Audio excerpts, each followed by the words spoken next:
Hola, soy Yvonne Legal Coach, tu abogada digital de confianza. Y aquí estoy para compartirles este video, como se los había anunciado en un post del pasado lunes 14 de febrero, en el que les dije que les iba a hablar desde nuestra experiencia como familia, de cómo nació y cómo construimos el vínculo y el apego en esa relación de padres con nuestro hijo. Les voy a hablar desde mi experiencia, obviamente con un bebé, un niño de 2 meses y medio, cómo recibimos a nuestro hijo, pero con unas características particulares o con unos puntos particulares que vivimos para establecer ese vínculo y ese apego, y unos aspectos muy marcados que les voy a compartir. El primer punto que les quiero compartir es que cuando Matías llegó a casa, él no lloraba. Y esto es muy frecuente en los niños que llegan a través de la adopción. Lo que dicen los padres y lo que decíamos incluso con mi esposo era que qué niño tan juicioso, era un niño que no lloraba y esperaba pacientemente hasta que uno le diera el tetero, le cambiara el pañal, llegara a sacarlo de su cuna.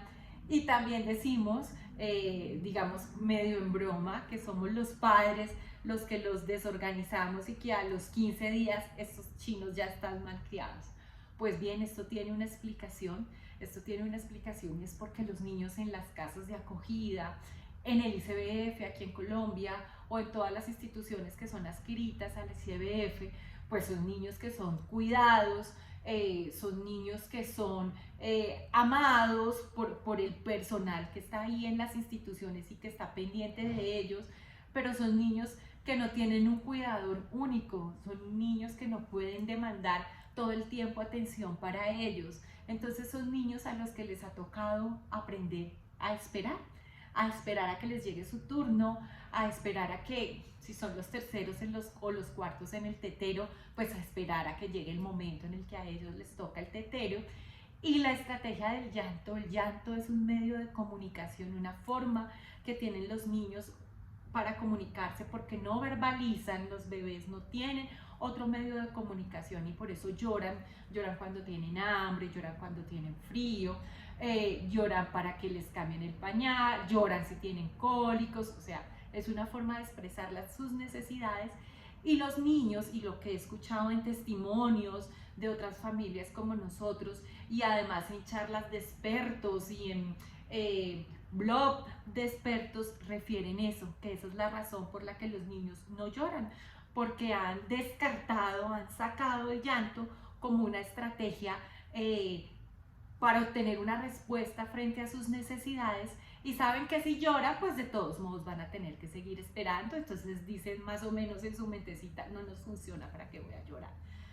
Matías entonces no lloraba, los primeros días él no lloraba, era absolutamente paciente, esperaba tranquilo, y aquí viene la primera experiencia particular que tuvimos con él.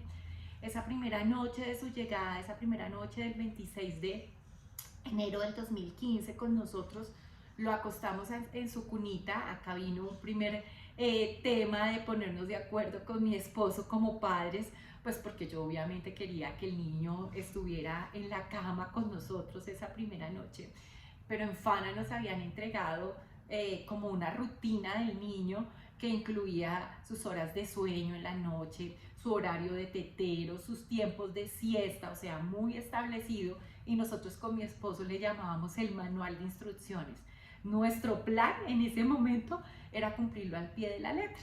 Así es que esa noche el acostarlo en su cunita era a las 8 de la noche después del baño y del tetero. Mi esposo dijo, acostémoslo en la cuna, él tiene su habitación, que duerme en su habitación, nosotros tenemos el monitor y vamos a estar ahí pues vigilándolo, una habitación es enfrente de la otra, estamos súper cerca, pero acostémoslo en su cuna. Yo no quería, en ese tema de mamá, yo quería que se acostara esa primera noche con nosotros, pero pues entendía que las razones de mi esposo eran unas razones objetivas, unas razones valederas, y dije como mamá, ok, acostémoslo en su cuna. Pues bien, acostamos el niño en su cuna. El siguiente tetero le tocaba a las 12 de la noche. El niño se despertó como un relojito a las 12 de la noche. Nosotros esa noche pues tampoco dormimos. Yo venía de noches atrás sin dormir, y esa noche también pues fue, ya teniéndolo ahí pues de menos sueño todavía. yo no había casi dormido, estaba súper atenta al monitor. Cuando lo sentimos fue que hablaba, movía sus bracitos, movía sus piecitos, pero muy juicioso ahí en su cuna despierto. Yo le dije a mi esposo, vamos a darle el tetero. Y mi esposo, su argumento, lo que él creía era, si no llora es porque no tiene hambre. Entonces nos quedamos ahí observándolo en el monitor y el niño hablaba, se movía, pero no lloraba, no lloraba, así pasó el tiempo, no lloraba y nosotros viéndolo, hasta que iba a ser la 1 de la mañana y yo le dije a mi esposo, sin saber nada del tema, yo le dije, el niño no va a llorar y el horario dice que a las 12 de la noche, entonces me levanté, mi esposo se levantó conmigo, lo sacamos de la cuna y apenas le pusimos pues su chupo, su biberón, glu, glu, glu, glu, glu, glu, glu, se lo devoró por completo ese tetero. Entonces estaba muerto de hambre, pero él no iba a llorar, estaba esperando que le llegara su turno. Y aquí viene entonces ese primer aprendizaje que lo supimos mucho después y en todo este camino de formación en este tema de adopción infantil. Cuando Matías ya llevaba aproximadamente 15 días con nosotros, yo estaba aquí en casa de tiempo completo con él, pues porque tenía mi licencia de maternidad plena aquí en Colombia. Eran 4 meses en esa época, ahora son 4 meses y medio, se reformó la ley y aumentaron 15 días más. Yo estaba pues con mi licencia aquí, llevábamos 15 días y recuerdo perfectamente ese día, como de muchas de esas memorias que se me han quedado grabadas, es que era la hora del tetero, pero le tenía primero que cambiar el pañal y yo tenía el tetero en la mesa de noche y le estaba cambiando el pañal y este niño estaba muerto de hambre, además era tragoncísimo, o sea, comía con absoluta ansiedad y ganas, se devoraba ese tetero y yo le estaba cambiando el pañal cuando él no esperó más y se atacó a llorar. O sea, como que tengo hambre, no puedo seguir esperando. En ese momento, a pesar de que yo no entendía todo el contexto de por qué antes no lloraba y en ese momento había llorado, cuando lloró así, a mí se me aguaron los ojos, bueno, yo soy de lágrima fácil, a mí se me aguaron los ojos de la emoción y yo dije, lloró, por Dios, y está llorando a grito herido. Entonces yo lo acabé de cambiar rapidito, yo le dije más o menos, tranquilo mi amor, aquí está tu mamá. Inmediatamente le metí entonces el chupo a la boca. Y de ahí en adelante ya supo, ya entendió que habían unos papás que estaban ahí, que habían unos cuidadores que respondían a sus necesidades y dijo, aquí el llanto sí me funciona.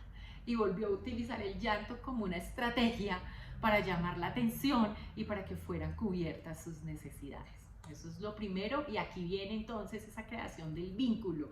Él ya tenía claro que habían unos cuidadores que estaban ahí para él, que iban a responder a sus necesidades y que el llanto era una estrategia, que si él lloraba le iban a responder, que ya no le iba a tocar esperar su turno y así llorara y llorara y llorara, pues nada, su turno era su turno, sino que aquí si él lloraba, de inmediato los papás estaban ahí.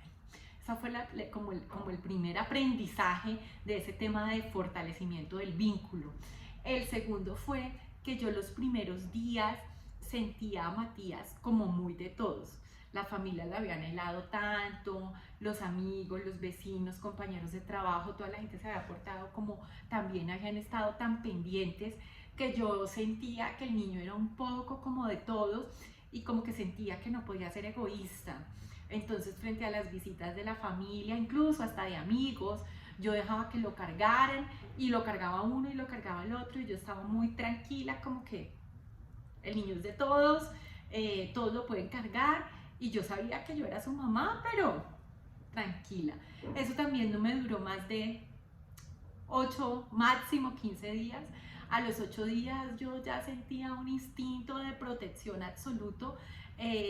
Lo quería tener yo, era mío, era mi hijo, lo quería tener todo el tiempo y ya si alguien lo cargaba yo lo permitía, pero me daba como picazón, ansiedad por volverlo a tener. Entonces no transcurrían más de 5 minutos, incluso ni con mi familia cercana, con mis hermanas o con la familia de mi esposo, la abuelita, la tía, tengo que confesarlo, verán ese video, pero tengo que confesarlo, me daba el afán por volverlo a recuperar en mis brazos porque ya sentía que era mi hijo y que era absolutamente mío. Eso fue la segunda experiencia de la construcción de ese vínculo y el apego. La tercera experiencia o el tercer aprendizaje con mi hijo, les estoy hablando desde mi propia experiencia, Matías chupaba dedo. Matías se chupaba estos dos dedos, el dedo índice y el dedo anular, y los hacía traquear.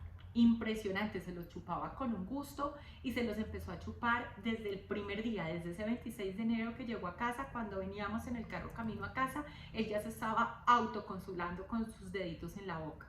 ¿Y qué era eso? Lo que les acabo de decir, una forma de autoconsentirse, una forma de él mismo consolarse, y la estrategia que tenía era chuparse los deditos.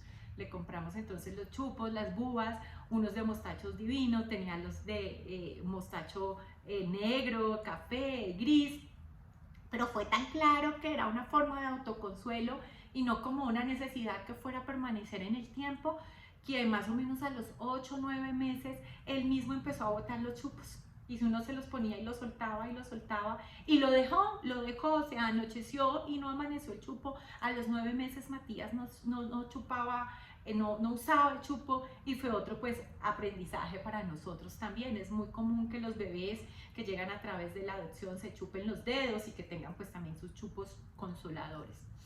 El tercer aprendizaje también para nosotros y la experiencia con nuestro hijo es que él tenía una sillita de esas de Fisher, esta le vibraba y tenía un móvil ahí que le sonaba, y a él le encantaba esa silla, amaba esa silla. De hecho, se quedaba dormido en la silla. ¿Y por qué es? En Fana, en las fotos incluso del día de la entrega, está él en una sillita similar. En Fana, a los niños los mantienen mucho en esas sillas para no mantenerlos todo el tiempo pues en sus cunas. Cuando los sacan, los ponen en las sillitas, o que les vibran, o que tienen música, tienen sonajeros. Y claro, él venía con ese apego a su silla y era la forma en la que él se quedaba dormido. Incluso uno lo podía tener en los brazos arrullándolo, y él no, él se movía, él se retorcía del todo, y uno lo ponía en la silla y él se quedaba dormido, era en la silla.